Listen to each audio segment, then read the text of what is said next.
Here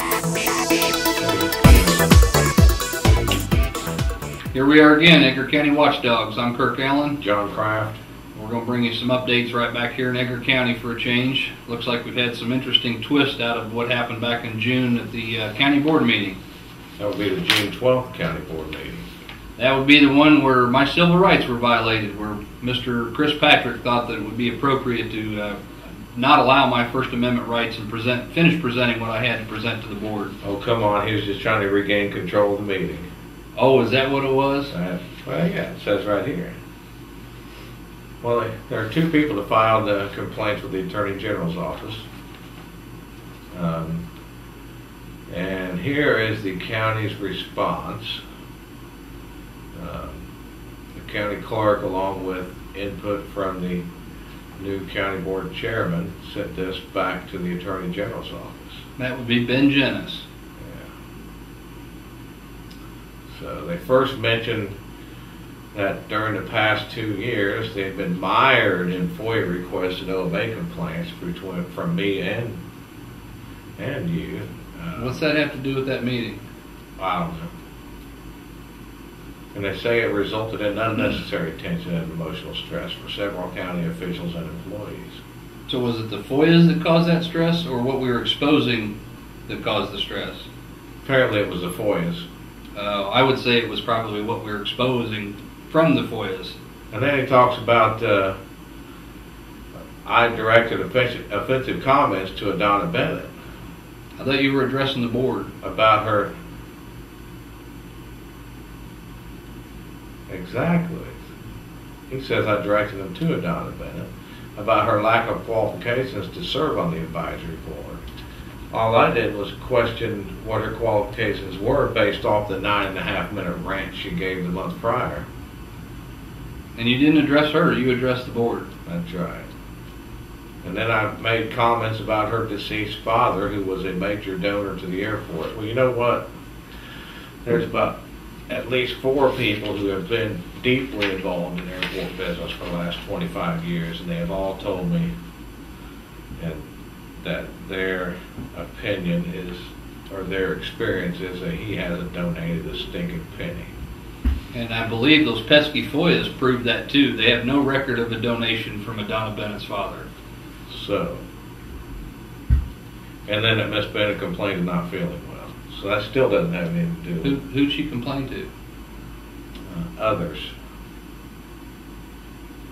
Didn't say she didn't complain to anybody. It's witnesses commented that. Oh. I didn't know they went around and collected witness statements.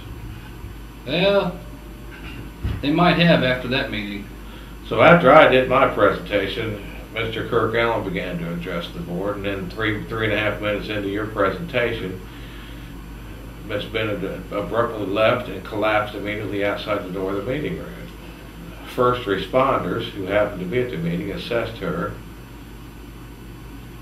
That would be Dee Bergen and myself. And me, I called 911. You called 911. I'm not a first responder, though, even though I was the first one out there.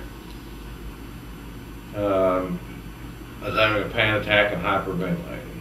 Whoa, read that again. Assessed her as having a panic attack and hyperventilating. No, that would be incorrect. Okay. EMTs don't diagnose medical conditions. We treat symptoms that we're dealt with. We are not medical doctors. We do not do that. Well, maybe Mr. Bergen did. No, I was there. He didn't. Okay. So, several people, including some board members, left the room. And then you stopped speaking. Oh, well, wait a minute. Board members left the room, and then I stopped speaking? Then you stopped, yeah. No, I don't think that would be true. Then Chris Patrick, the then chairman of the board, and the clerk left the meeting to offer assistance. There was no official suspension of the meeting. What do you call it when the chairman and the clerk leave the meeting? I say when a majority of a quorum leave, when there's no longer a majority of the quorum remaining, the meeting is suspended. I would agree. So anyway, Mr. Patrick resumed his chair, and then he doesn't say this, but you tried to speak, and Mr. Patrick said, no, let's wait on the clerk. And then this statement here says, when the clerk returned to his chair, that Mr. Patrick then directed you to sit down, stating that he was through, and you refused to sit down after verbal confrontation. The sheriff was directed to remove you from the meeting.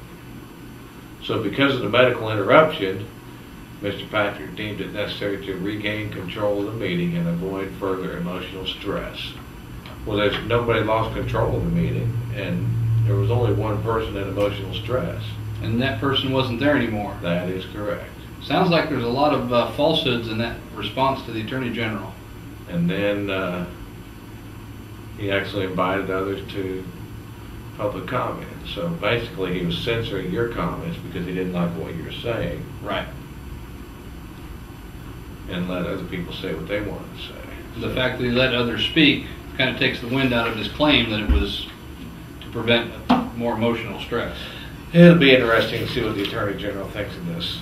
So Ben Jennis put that together as a response, huh?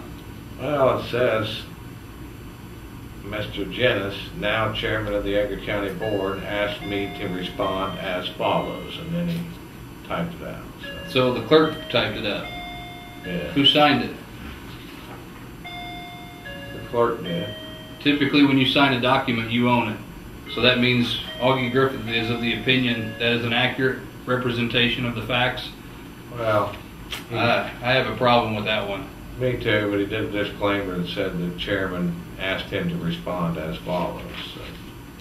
Well, it should prove interesting to see how that turns out. Yep.